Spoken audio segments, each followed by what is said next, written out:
নমস্কার, আমি হৈমন্তী। ভিন্ন স্বাদের গল্প নিয়ে আমি হাজির হই আমার এই চ্যানেলে।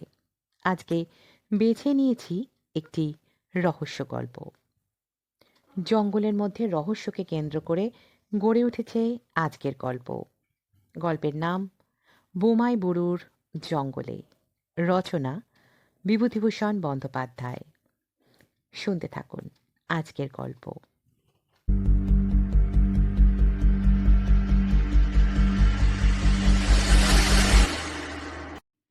জঙ্গলের বিভিন্ন অংশে সার্ভে হইতেছিল। কাছারি হইতে ৩ ক্রোশ দূরে বোমাই বুড়ুর জঙ্গলে আমাদের এক আমিন রামচন্দ্র সিং এই উপলক্ষে কিছুদিন ধরিয়া আছে। সকালে খবর পাওয়া গেল রামচন্দ্র সিং হঠাৎ আজ দিন ২-৩ হইল পাগল হইয়া গিয়াছে। শুনিয়া তখনই লোকজন লইয়া সেখানে গিয়া পৌঁছিলাম। বোমাই বুড়ুর জঙ্গল খুব নিবিড় নয়, খুব ফাঁকা। উঁচু নিচু প্রান্তরের মাঝে মাঝে বড় বড় গাছ, ডাল হইতে সরু দড়ির মতো লতা ঝুলিতেছে, যেন জাহাজের উঁচু মাস্তুলের সঙ্গে দড়ি বাঁধা। বোমাই বুড়ুর জঙ্গল সম্পূর্ণরূপে লোকবসতি শূন্য। গাছপালার নিবিড়তা হইতে দূরে ফাঁকা মাঠের মধ্যে কাশে ছাওয়া ছোট্ট দুখানা কুড়ে, একখানা একটু বড়। এখানাতে রামচন্দ্র আমিন থাকে। পাশের ছোটটায় তার পেয়াদা আশরাফি টিন্ডেল থাকে।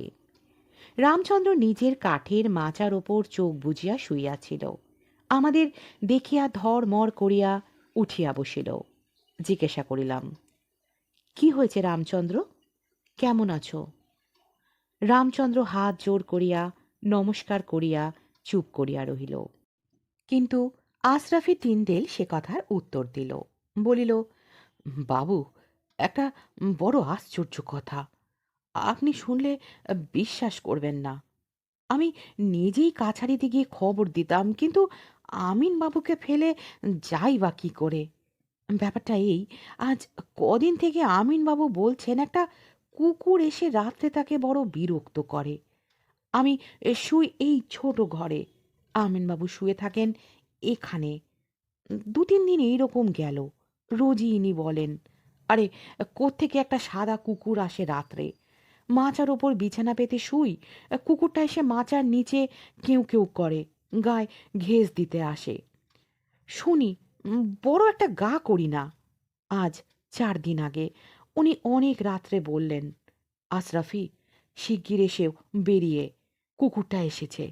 আমি তার লেজ চেপে ধরে রেখেছি, লাঠি নিয়ে এসো। আমি ঘুম ভেঙে উঠে লাঠি আলো নিয়ে ছুটে যেতে দেখি, বললে বিশ্বাস করবেন না হুজুর, কিন্তু হুজুরের সামনে মিথ্যা বলবো এমন সাহস আমার নেই। একটি মেয়ে ঘরের ভেতর থেকে বার হয়ে জঙ্গলের দিকে চলে গেল। আমি প্রথমটা থতমত খেয়ে গেলাম। তারপর ঘরের মধ্যে ঢুকে দেখি আমিনবাবু বিছানা হাতড়ে দেশলাই খুঁজছেন। উনি বললেন, কুকুরটা দেখলে? আমি বললাম, কুকুর কই বাবু, একটা মেয়ে তো বার হয়ে গেল। উনি বললেন, উল্লুক, আমার সঙ্গে বেয়াদবি! মেয়ে মানুষ কে আসবে এই জঙ্গলে রাত দুপুরে? আমি কুকুরটার লেজ চেপে ধরেছিলাম, এমনকি তার লম্বা কান আমার গায়ে ঠেকেছে। মাচার নিচে ঢুকে কেউ কেউ করছিল। নেশা করতে শুরু করেছ বুঝি? রিপোর্ট করে দেব সদরে। পরদিন রাত্রে আমি সজাগ হয়েছিলাম অনেক রাত পর্যন্ত। যেই একটু ঘুমিয়েছি, অমনি আমিন বাবু ডাকলেন। আমি তাড়াতাড়ি ছুটে বেরিয়ে আমার ঘরের দৌড় পর্যন্ত গিয়েছি। এমন সময় দেখি একটি মেয়ে ওর ঘরের উত্তর দিকের বেড়ার গা বেয়ে জঙ্গলের দিকে যাচ্ছে। তখনই হুজুর আমি নিজে জঙ্গলের মধ্যে ঢুকলাম। অতটুকু সময়ের মধ্যে লুকোবে কোথায়? যাবেই বা কত দূর? বিশেষ করে আমরা জঙ্গল জরিপ করি, অন্ধি সন্ধি সব আমাদের জানা। কত খুঁজলাম বাবু, কোথাও তার চিহ্নটি পাওয়া গেল না। শেষে আমার কেমন সন্দেহ হলো। মাটিতে আলো ধরে দেখি কোথাও পায়ের দাগ নেই, আমার নাগরা জুতোর দাগ ছাড়া। আমিন বাবুকে আমি এ কথা বললাম না আর সেদিন। একটি দুটি প্রাণী থাকি এই ভীষণ জঙ্গলের মধ্যে হুজুর, ভয় আমার গায়ে কাঁটা দিয়ে উঠল। আর বোমায় বড় জঙ্গলের একটু দুর্নামও শোনা ছিল। ঠাকুরদাদার মুখে শুনেছি বোমাই বুড়ুর পাহাড়ের ওপর ওই যে বটগাছটা দেখছেন দূরে, একবার তিনি পূর্ণিয়া থেকে কলাই বিক্রির টাকা নিয়ে জ্যোৎস্না রাত্রে ঘোড়ায় করে জঙ্গলের মধ্যে ফিরছিলেন। ওই বটতলায় এসে দেখেন একদল অল্প বয়সী সুন্দরী মেয়ে হাত ধরাধরি করে জ্যোৎস্নার মধ্যে নাচছে। এদেশে বলে ওদের ডামা বানু, এক ধরনের জিন পরি। নির্জন জঙ্গলের মধ্যে থাকে, মানুষকে বেঘরে পেলে মেরেও ফেলে। হুজুর, পরদিন রাত্রে আমি নিজে আমিনবাবুর তাঁবুতে শুয়ে জেগে রইলাম সারা রাত। সারা রাত জেগে জরিপের থাকবন্দির হিসাব কষতে লাগলাম। বোধহয় শেষ রাতের দিকে একটু তন্দ্রা এসে থাকবে। হঠাৎ কাছেই একটা কিসের শব্দ শুনে মুখ তুলে চাইলাম। দেখি আমিন সাহেব ঘুমোচ্ছেন ওর খাটে, আর খাটের নিচে কি একটা ঢুকেছে। মাথা নিচু করে খাটের তলায় দেখতে গিয়ে চমকে উঠলাম। আধা আলো আধা অন্ধকারে প্রথমটা মনে হলো একটি মেয়ে যেন গুটিসুটি মেরে খাটের তলায় বসে আমার দিকে চেয়ে হাসি মুখে চেয়ে আছে। স্পষ্ট দেখলাম হুজুর, আপনার পায়ে হাত দিয়ে বলতে পারি।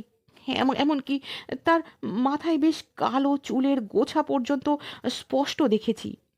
লণ্ঠনটা ছিল যেখানটাতে বসে হিসাব কষছিলাম সেখানে, হাত ৬-৭ দূরে। আরো ভালো করে দেখব বলে লণ্ঠনটা যেমন আনতে গিয়েছি, কি একটা প্রাণী ছুটে খাটের তলা থেকে বেরিয়ে পালাতে গেল। দোরের কাছে লণ্ঠনের আলোটা বাঁকাভাবে পড়েছিল।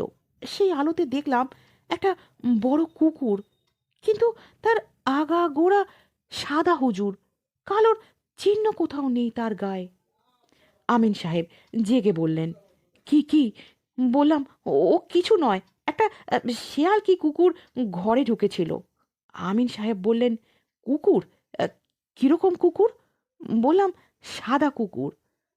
আমিন সাহেব যেন একটা নিরাশার সুরে বললেন, সাদা? আহ, ঠিক দেখেছ না কালো? বললাম, না, সাদাই হুজুর। আমি একটু বিস্মিত যে না হয়েছিলাম এমন নয়। সাদা না হয়ে কালো হলেই বা আমিনবাবুর কি সুবিধা হবে তা তো বুঝলাম না। উনি ঘুমিয়ে পড়লেন, কিন্তু আমার যে কেমন একটা ভয় ও অস্বস্তি বোধ হলো। কিছুতেই চোখের পাতা বোঝাতে পারলাম না।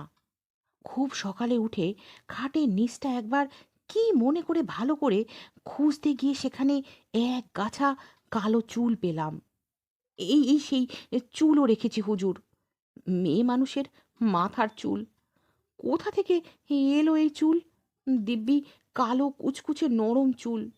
কুকুর, বিশেষত সাদা কুকুরের গায়ে এত বড় নরম কালো চুল হয় না। এই হলো গত রবিবার, অর্থাৎ আজ ৩ দিনের কথা। এই ৩ দিন থেকে আমিন সাহেব তো একরকম উন্মাদ হয়ে উঠেছেন। আমার ভয় করছে হুজুর, এবার আমার পালা কিনা তাই ভাবছি। গল্পটা বেশ আষাঢ়ে গোছের বটে। সে চুলগাছি হাতে করিয়া দেখিয়াও কিছু বুঝিতে পারিলাম না। মেয়ে মানুষের মাথার চুল, সে বিষয়ে আমার কোনো সন্দেহ রহিল না। আশরাফি টিন্ডেল ছোকরা মানুষ, সে যে নেশা ভাঙ করে না এ কথা সকলেই এক বাক্যে বলিল। জনমানব শূন্য প্রান্তর, বন ঝোপের মধ্যে একমাত্র তাঁবু এই আমিনের নিকটতম লোকালয় হইতেছে লবটুলিয়া, ৬ মাইল দূরে। মেয়ে মানুষই বা কোথা হইতে আসিতে পারে অত গভীর রাত্রে, বিশেষ যখন এইসব নির্জন বন প্রান্তরে বাঘ ও বুনো শুয়োরের ভয় সন্ধ্যার পরে আর লোক পথে চলে না।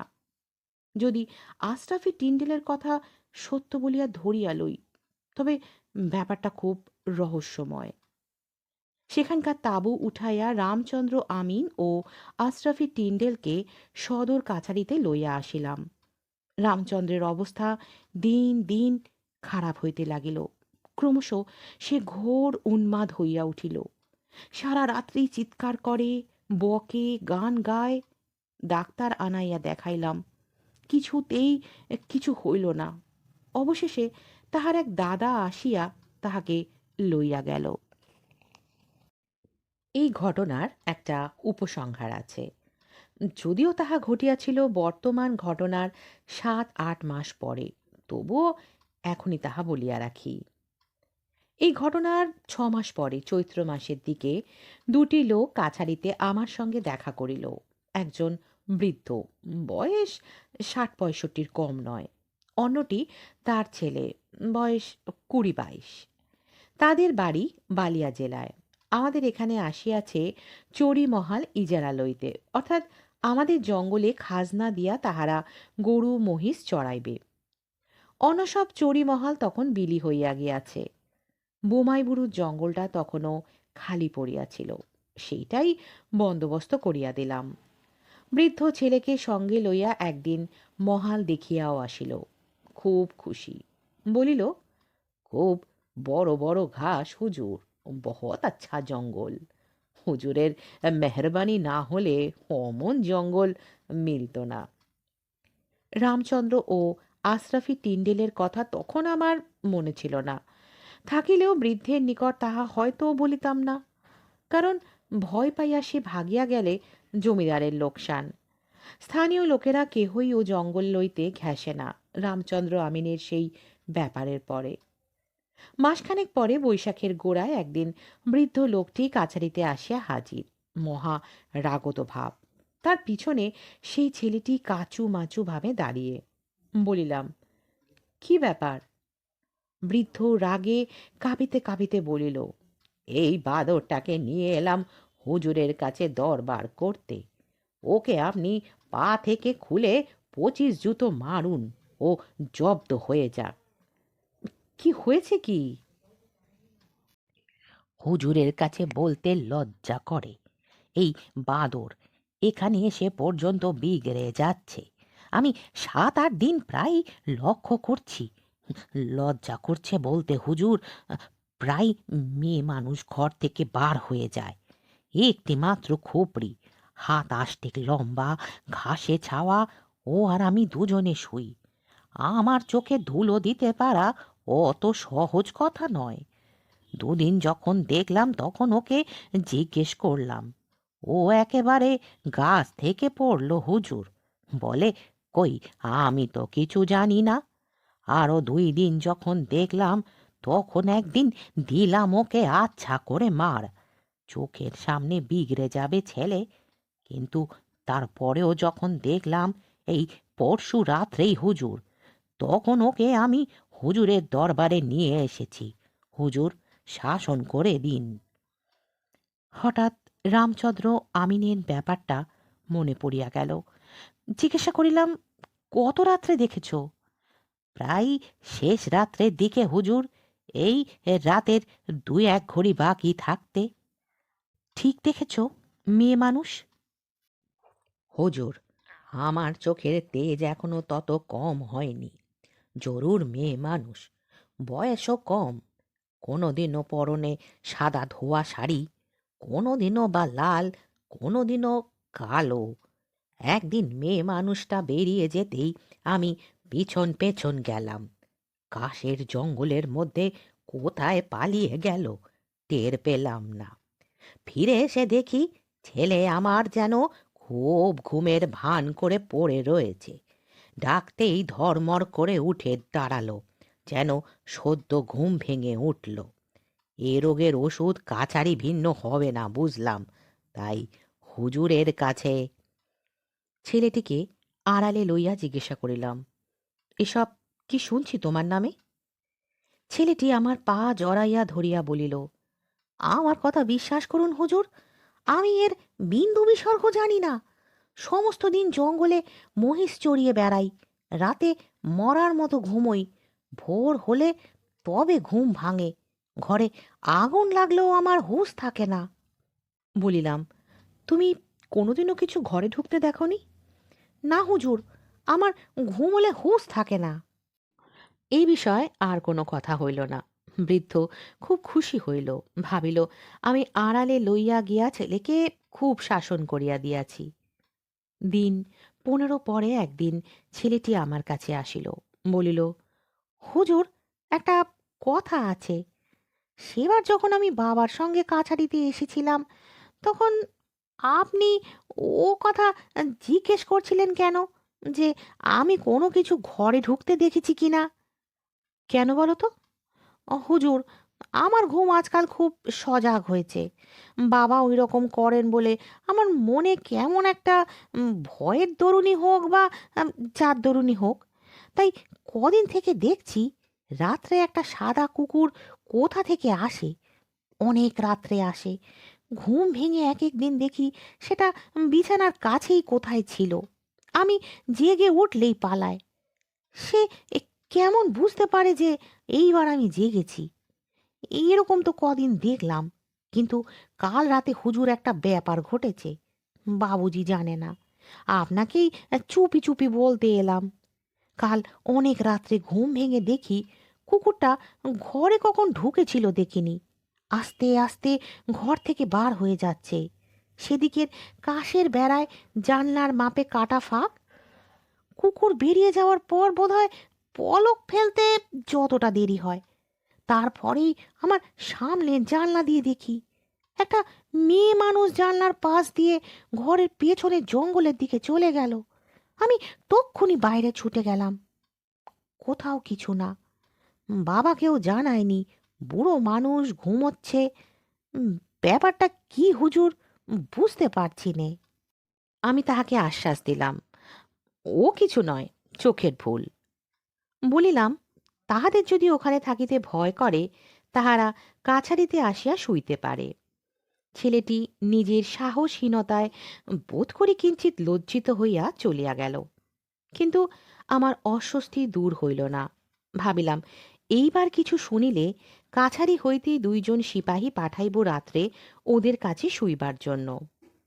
তখনও বুঝিতে পারি নাই জিনিসটা কত সঙ্গীন। দুর্ঘটনা ঘটিয়া গেল অতি অকস্মাৎ এবং অতি অপ্রত্যাশিতভাবে। দিন 3 পরে সকালে সবে বিছানা ছাড়িয়া উঠিয়াছি, খবর পাইলাম কাল রাত্রে বোমাই বুরুজ জঙ্গলে বৃদ্ধ ইজারাদারের ছেলেটি মারা গিয়াছে। ঘোড়ায় চড়িয়া আমরা তখনই রওনা হইলাম। গিয়া দেখি তাহারা যে ঘরটাতে থাকিত তাহার পিছনে কাশ ও বনঝাও জঙ্গলে ছেলেটির মৃতদেহ তখনও পড়িয়া আছে। মুখে তাহার ভীষণ ভয় ও আতঙ্কের চিহ্ন। কি একটা বিভীষিকা দেখিয়া আঁতকাইয়া যেন মারা গিয়াছে। বৃদ্ধের মুখে শুনিলাম, শেষ রাত্রির দিকে উঠিয়া ছেলেকে সে বিছানায় না দেখিয়া তখনই লণ্ঠন ধরিয়া খোঁজাখুঁজি আরম্ভ করে, কিন্তু ভোরের পূর্বে তাহার মৃতদেহ দেখিতে পাওয়া যায় নাই। মনে হয় সে হঠাৎ বিছানা হইতে উঠিয়া কোনো কিছুর অনুসরণ করিয়া বনের মধ্যে ঢোকে, কারণ মৃতদেহের কাছেই একটা মোটা লাঠি ও লণ্ঠন পড়িয়াছিল। কিসের অনুসরণ করিয়া সে বনের মধ্যে রাত্রে একা আসিয়াছিল তাহা বলা শক্ত, কারণ নরম বালিমাটির উপর ছেলেটির পায়ের দাগ ছাড়া অন্য কোনো পায়ের দাগ নেই, না মানুষ না জানোয়ারের। মৃতদেহ কোনরূপ আঘাতের চিহ্ন ছিল না। বোমাইবুরু জঙ্গলের এই রহস্যময় ব্যাপারের কোনো মীমাংসাই হয় নাই। পুলিশ আসিয়া কিছু করিতে না পারিয়া ফিরিয়া গেল। লোকজনের মনে এমন একটা আতঙ্কের সৃষ্টি করিল ঘটনাটি যে সন্ধ্যার বহু পূর্ব হইতে ও অঞ্চলে আর কেহ যায় না। দিন কতক তো এমন হইল যে কাছারিতে একলা নিজের ঘরটিতে শুইয়া বাহিরের ধপধপে সাদা ছায়াহীন উদাস নির্জন জ্যোৎস্না রাত্রির দিকে চাহিয়া কেমন একটা অজানা আতঙ্কে প্রাণ কাঁপিয়া উঠিত। মনে হইত কলকাতায় পালাই, এসব জায়গা ভালো নয়। এর জ্যোৎস্না ভরা নৈশ প্রকৃতি রূপকথার রাক্ষসী রানীর মতো তোমাকে ভুলাইয়া বেঘরে লইয়া গিয়া মারিয়া ফেলিবে। যেন এসব স্থান মানুষের বাসভূমি নয় বটে, কিন্তু ভিন্ন লোকের রহস্যময় অশরীরী প্রাণীদের রাজ্য। বহুকাল ধরিয়া তাহারাই বসবাস করিয়া আসিতেছিল। আজ হঠাৎ তাহাদের সেই গোপন রাজ্যে মানুষের অনধিকার প্রবেশ তাহারা পছন্দ করে নাই। সুযোগ পাইলেই প্রতিহিংসা লইতে ছাড়িবে না।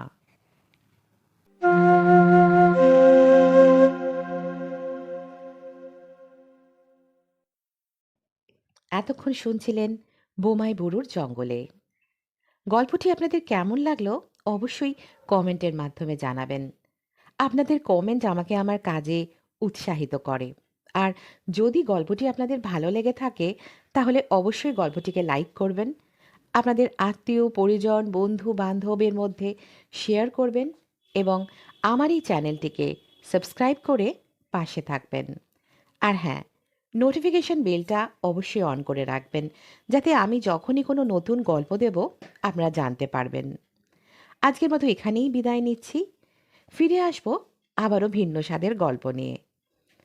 সুস্থ থাকবেন, ভালো থাকবেন।